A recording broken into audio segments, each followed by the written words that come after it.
alam niyo mga boss, kakatapos pangalan ng Pasko noong December 25 at ngayon December 26. Pero para po sa amin at para sa kikilalanin nating organisasyon, araw-araw po ang Pasko. Ang tunay na diwa po ng Pasko ay pagbibigay ng pagmamahal at pag-share ng ating mga blessings. At ngayon, kikilalanin natin ng isang organisasyon nga na talaga nga namang araw-araw ang Pasko sa kanila. At para kilalanin po natin yan, makakasama po natin ating very special guest this morning. Let us all welcome Mr. Dino Badilla from Sea Oil Foundation. Good morning, sir. We also have Mr. Ed Morada, Board of Trustee naman po ng Full Gospel Businessmen's Fellowship. Good morning, sir. Good morning, Dan. And of course, Mr. Daniel Ching from Metropolitan Chapter naman ng Full Gospel Businessmen's Fellowship. Good morning. Good morning, Dan. Welcome to Good Morning, Boss, and Merry Christmas. Merry Christmas. Merry Christmas and a Happy New Year. Wow! At syempre, dahil nga merry na merry ang ating Pasko, alam naman po natin na kanina habang nagkukwentuhan tayo na pag-usapan natin yung ginagawa nyong magagandang bagay para dun sa mga kapatid natin at para sa inyo araw-araw ang Pasko dahil nga talagang nag-share tayo ng ating blessings. Pero umpisahan po natin for the benefit of our viewers, ano po ba itong Full Gospel Businessmen's Fellowship? It's a faith-based organization and we're composed of businessmen and professionals, not just in the Philippines but all over the world. Okay. And in the Philippines, we have about 62 chapters. Wow, ang dami. So si Sir Daniel is from Metropolitan Chapter. Yes. Ano po yung pinaka-main objective na ginagawa ng organisasyon na ito? Basically, we're on the spiritual management of the members. We're on the spiritual side.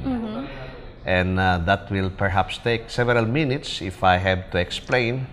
But this particular band tells about everything we believe dito. But essentially, the anchor is spiritual. Okay, so gaano na po tayo katagal sa industry? You mean as an organization, we've been active since the early 60s. Early 60s, so talagang ang tagal na. Ang tagal na. Siguro para bigyan din natin ng pa-happy yung mga viewers natin, ano-ano po yung mga programs and activities na usually na ginagawa po ng inyong organisasyon? Sir Daniel? Yes, well, marami po kaming ginagawa to nourish our spirit as well as to make us closer to Christ, no? So we do have regular fellowship wherein we meet every week and we discuss things about the Bible and about our relationship with Christ. And we also do have regular monthly big nights wherein we invite people to share their testimonies and to be able to share how the Lord had worked in their lives. So, ang ganda talaga. Pero, paano to, Sir Daniel, Sir Ed? Alam naman natin, iba-ibang religion ng tao. So, regardless of what your religion, pwede tayong sumali dito sa organisasyon nito. Yes. Wala po kaming pinipiling religion dito. Ang mahalaga is ating relasyon sa ating Panginoon. Okay. Dahil itong relasyon ang actually hinahanap na ating Panginoon sa atin. No, ang kanyang pagmamahal at ating pagmamahal sa kanya at sa ating kapwa. So, napakaganda. More of talagang pagbibigay ng pagmamahal talaga and sharing talaga. Yes. And speaking of sharing, ito nga, meron po kayong programa in collaboration with Sea Oil Foundation. So, sir, ano kaya? Would you like to explain or bahaginan niyo yung mga viewers natin? Nagkakilala kami during the course of the disaster na siguro maganda pagsamahin natin lahat ng ating network, natin yung mga pagtutulungan natin para makatulong tayo dun sa mga kabataan, lalong-lalo mga bata na traumatized, in a state of shock, wala halos, nabura lahat ng kanilang mga magandang alaala ng lugar, and really come up with a campaign to give them toys, other things that will make their lives a little bit better in Christmas. So we launched a campaign for toys na from now until next week, magko-collect kami ng lahat ng toys na pwede namin makollect sa Metro Manila, Luzon, saka Cebu Province. At dadalhin namin to around January after the New Year festivities dun sa mga areas na nasalanta ng Bagyong Yolanda. And I believe not only that, hindi lang toys ang ating ipapamigay sa kanila. I believe we also do have counseling. Yes, that's true. Ano po ito? Siguro explain na rin natin kung paano po yung magiging programa at yung flow ng mangyayari para syempre for those viewers na interesado rin siguro para magka-idea po sila. Diane, the toys, just the focal point, but kasama na dito pati ang mass feeding, kasama na nga rito, as we've pointed out, we will have counseling or stress debriefing for the kids. We will have specialists on kids, helping them because of the Oo, trauma. kasi na-trauma sila, Grabe. Ano focus na po ba tayo sa Typhoon Yolanda o pati yung nangyari sa Zamboanga at sa earthquake sa Bohol? Well, because of the limited resources we have, the focus is going to be on Central Visayas. So more on Yolanda po tayo. Right. There's a on the victims of Typhoon Yolanda, and in fact, mas targeted talaga yung mga bata. So kailan pa po tayo nagsimula? Right after Typhoon Yolanda, we have mobilized na. So pumunta po tayo mismo doon sa Visayas? Since we have chapters all over the country, we've got people on the ground who immediately responded. Mabilis silang nagresponde at nagbigay nga kami ng mga essentials like rice, like mga canned goods. So yung mga very, very basic, doon kami nagsimula. Kasi relief side yan eh.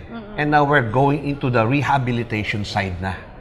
So it's both R&R, relief and rehabilitation ang ginagawa ng Kayo, Gospel. si Mr. Daniel naman, from your chapter, ano Yes. po yung mga ginawa niyong preparations for this project? Well, mahalaga po ay, of course, to talk with Sea All Foundation na sila po ang magsaserve po ng mga drop-off points na mga toys na malilikom po natin.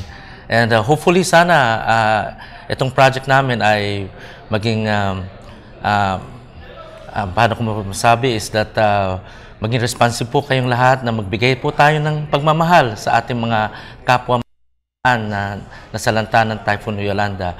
Marami po sa kanila ay nawala ng kanilang mga magulang at ito isang maliit na paraan para mapasaya natin sila at mabalik sa normal ang kanilang kabuhayan.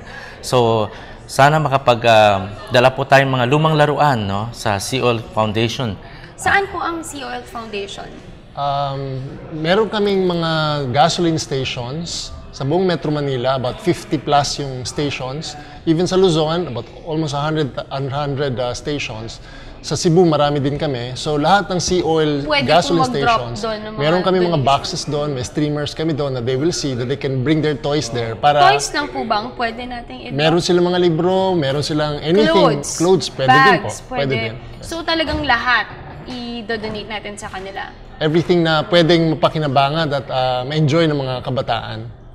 Other than this, ano pa po yung mga ibang upcoming or lineup of activities na gagawin po natin? This is going to be, shall we say, a series, Yes. Kumbaga, we will extend the Christmas spirit all the way up to January, hanggang siguro February, Valentine na, because this is going to be rather big. Depende yan sa response ng mga tao, no? Dahil it's not easy to have mass feeding. We will also be giving books for mga elementary and high school na nawala ng talagang mga materials, reading materials, talagang totally wala. Kaya kasama na rin yan. Kung magano holistic or integrated to. And of course, we would really like to pray for them. And in the process na binibigyan pansin natin ng mga bata, syempre pati mga magulang kasama na yan. Pamilya nila kasama dyan. Kaya we've got other essentials na ibibigay din naman, other than toys na yan. Yes. Alright, siguro at this point, do you have any last message to our viewers and would you like to invite them lalo na makapag-donate at makatulong din po tulad po ng inyong ginagawa? Sir, starting with you. Inibita namin lahat ng mga nasa Metro Manila, nasa Luzon at Cebu lalong-lalo na mag-donate ng inyong mga toys, yung mga used na mga ginamit ng mga toys, even those na talagang nasa mga cabinet ninyo na alam ko, pag ibinigay niyo yon sa mga kabataan natin sa Kabisayaan, talagang ang laking bagay nun para sa kanila. Siyempre, para sa atin, luma na yon o gamit na yon, kinalakihan para sa kanila, yung simpleng laruan na may bibigay nyo, ang laking bagay po yun para sa kanila. Makapag-move on sila, makabangon ulit sila sa kanilang pinagdaanan. Sir? At kung maidagdag ko, Dayan, kahit po bago, dahil sa alam ko po, may mga laruan kayo na kahapon ay Pasko, at baka naman hindi nyo nagustuhan. isama nyo na rin po. I-donate na rin. I-donate na rin. Para kahit paano may bago din naman silang Yes. mahawakan o matatanggap. Plus po yung mga laruan na, your kids have outgrown. Eh, syempre, baka 10 years old na ho yan, eh, yung mga daki-daki, mga laruan pa, eh, di pwede na rin pong ibigay. At saka po, together with the toys, baka gusto nyong gumawa ng note. Nasabihin, we're praying for you. Inspirational messages. Isama nyo lang po doon sa mga toys. And that will be a very, very big boost sa kanilang moral, sa kanilang spirit. So, nag-aantay po ang lahat ng Sea Oil Station dito sa Metro Manila, maging sa Cebu, sa inyong mga donasyon. Maraming salamat po sa lahat ng mga magbibigay. God bless you. Maraming salamat po sa inyong lahat sa pakikinig sa aming interview po nito. Kami po ay nananawagan sa inyong kagandahang puso, no? Sabi ng ating Panginoon, what you do to the least of my brothers, you do it unto me. So ito pong aming panawagan ay isang paraan para makapag-share po tayo ng ating pagmamahal sa ating mga kapatid na nasalanta ng Typhoon Yolanda. So maraming salamat po ulit sa inyong lahat. Alright, grabe, talagang nakakaantig ng puso at talagang sana po pagpatuloy niyo po yung magandang gawain na inyo pong ginagawa at rest assured na ang Good Morning Boss po ay patuloy na sumusuporta po sa inyong magagandang gawain at sana magsilbi po kayo inspirasyon sa lahat. Good luck! At Merry Christmas po. Thank you for joining us this morning. That was Mr. Dino Badilla, Mr. Ed Morada, and Mr. Daniel Ching. Thank you! Maraming salamat, Diane, at sa Good Morning Boss. Alright, at